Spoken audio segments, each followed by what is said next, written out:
আপনি বরং মেহেন্দিটা একটু তাড়াতাড়ি পরান বিয়ে না। করার খুব শখ দেখছে তোমার।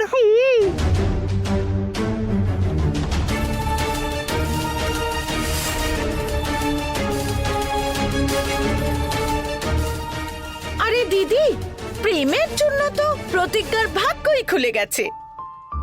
তা নয় তো কি, তুই তো সব সময় ওর জন্য বাড়ির দরজা বন্ধ করে রাখিস। আরে তুমি কেন বদনাম করছো আমার? আর যদি করেই থাকি, মেয়ের ভালোর জন্যই তো করেছিলাম নাকি? আর দেখো আমার জন্য কোথা থেকে কোথায় পৌঁছে গেছে প্রতিজ্ঞা। কথাটা ঠিক বলেছিস।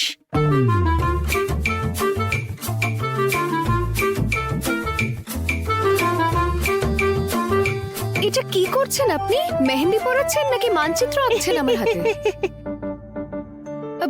শুনুন, আমি অন্য কারোর থেকে পড়ে নেব, আপনি ছেড়ে দিন।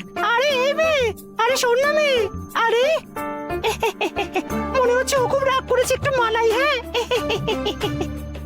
এই মেয়ে, শোন না মেয়ে, আপনি ছাড়ুন আমায়।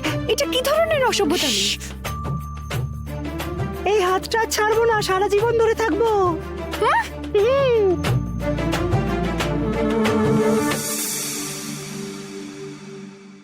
কি? তুমি এখানে কি করছো? আরে এসব কি? এসব তুমি কি বলছো? নিজের হবু বউয়ের সাথে দেখা করতে এসেছি, তা আবার ফেভারিট হলুদ শাড়ি পরে। আর এমনিতেও বিয়ের আগে তো দেখা করার মজাটাই আলাদা হয়, তাই না? প্রেম এই মজাটা না শাস্তিতে বদলে যাবে যদি কেউ তোমায় এখানে দেখে ফেলে। এ কেমন ছেলে দেখো, মানুষ? এটা কোনো ছেলে মানুষই নয়, এটাকে বলে ভালোবাসা। যদি প্রেমদাদাকে এখানে কেউ দেখে নেয় না, দাদাকে কেউ কিছু বলবে না, কিন্তু আমাদের যদি কেউ এখানে দেখে ফেলে তাহলে আমাদের সর্বনাশ হয়ে যাবে। একটা উমার বাইরে পড়বে না। জানো, আমি যখনই সকালে উঠি না, আমি মহাকালকে শুধু একটাই প্রার্থনা করি, যে সকালে উঠে সবার প্রথমে যেন তোমার মুখটা দেখতে পাই।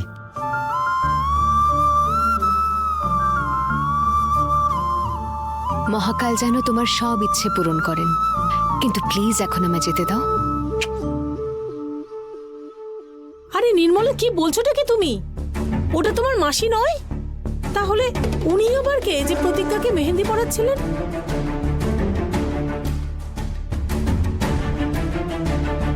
কে আপনারা? মেহেন্দি পড়াতে এসেছি। কাকিমা, হ্যাঁ এই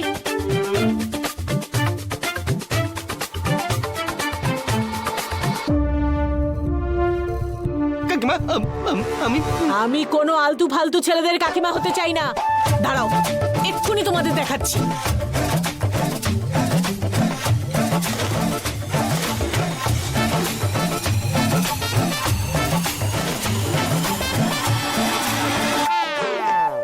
আরে কেমন নির্লজ্জ তুমি! দেখতে পাচ্ছ না তোমার বন্ধুরা মার খাচ্ছে? আমি তোমার ভালোবাসা ছাড়া তো কিছু দেখতেই পাই না, আমি কি করব? আর তোমার এই হাতে আর মনে দুটোতেই আমার নাম থাকবে।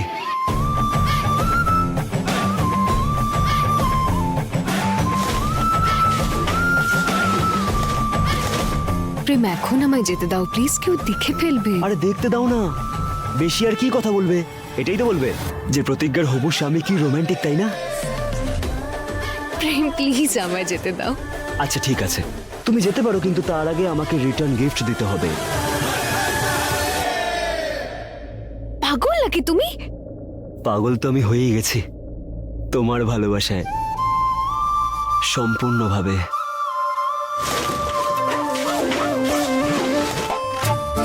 আর আমার মন আর মাথা কিন্তু নিজের বশে নেই, সেজন্য আমি জানি না আমাকে আমার রিটার্ন গিফট দিতেই হবে, ব্যাস। প্রেম প্লিজ, এসব কি করছো তুমি? একটা। প্রেম, আরে তাড়াতাড়ি।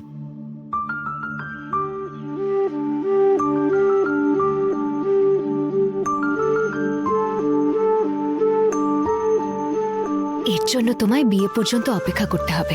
আরে আরে আরে তুমি এইভাবে আমাকে দেবে না, তাই না? আমি তো তোমার কাছ থেকে নিয়েই ছাড়বো, কিন্তু তুমি একদম চিন্তা করো না, আজ সন্ধ্যেবেলা অবধি অপেক্ষা করবো, ব্যাস।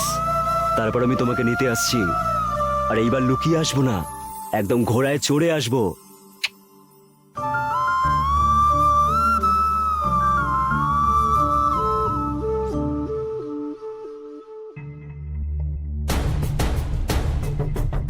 আমায় এখান থেকে বেরোতে হবে।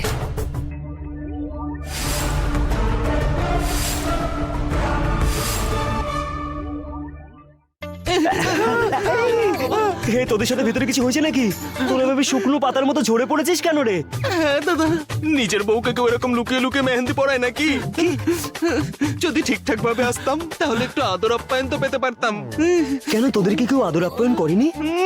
করেছে তো, ভালো করেই করেছে, ঝেঁটা দিয়ে করেছে আদর আপ্যায়ন। ছোটু, ওটা ঝাঁটা ছিল না, ওটা মায়ের আশীর্বাদ ছিল। তাহলে এবার দেখে নিস, তোদের খুব তাড়াতাড়ি বিয়ে হয়ে যাবে। প্রেমদার মধ্যে তো সিনেমার হিরোদের কনফিডেন্স চলে এসেছে। আমাদের প্রেম দাদা কি হিরোর থেকে কম কিছু নাকি? আসলে মাঝখানে একটু অন্যমনস্ক হয়ে গেছে, দেখবি এখন আবার হিরোর মতো ভাইবেই চলে এসেছে। বাদ দে না, আমাদেরই লাভ এতে। কারণ আমরাও তো এসে গেছি আমাদের হিরোর ফ্রেন্ড। তপস্যা, তুমি এখানে? ওই পদ্মা আন্টি এখনো তোমার উপর রেগে আছে, তাই আমার বোনের আশীর্বাদের জিনিস নিয়ে এসেছি।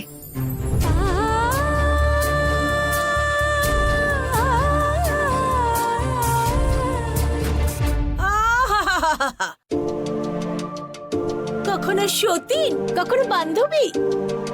আশীর্বাদের থালা নিয়ে এসছো নাকি আমার মেয়ে সম্পর্ক ভাঙতে এসছো? যাও যাও এখান থেকে। কি করছো? মেয়ে হয় ও।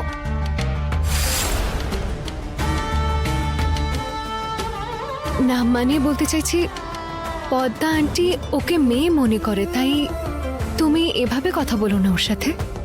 কোনো ব্যাপার না প্রতিজ্ঞা, উনি তো মা তোমার। আমি বুঝতে পারছি ওনার কষ্টটা। মা হয়? মা এমন করে বলছে যেন ওর সম্পর্কে আমি আসল মা হই। শোনো মেয়ে, আমি তোমার মা নই। কান খুলে শুনে রাখো আমার কথা।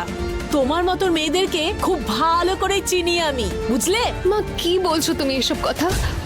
তোর মতিভ্রম হয়েছে নাকি? হ্যাঁ, ও আবার তোর উপর কোনো জাদু করেছে নাকি? হ্যাঁ, যে ওর তাবেদারি করছিস তুই? মা, আমি কি করে বোঝাবো তোমায় যে বোঝাতে হবে না।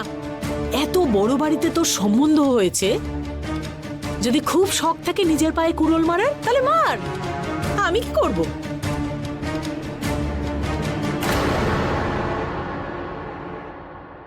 তপস্যা, মায়ের হয়ে আমি তোমার কাছে ক্ষমা চাইছি। একবার এই কর্ণমোহিনীর সংকট শেষ হয়ে যাক, আমি কথা দিচ্ছি আমি মাকে সব কথা বুঝিয়ে বলবো যে ওনার আসল মেয়ে আমি নই, তুমি। সেই দিনটার জন্য যে আমিও অপেক্ষা করে আছি প্রতিজ্ঞা, যেদিন আমি আমার মাকে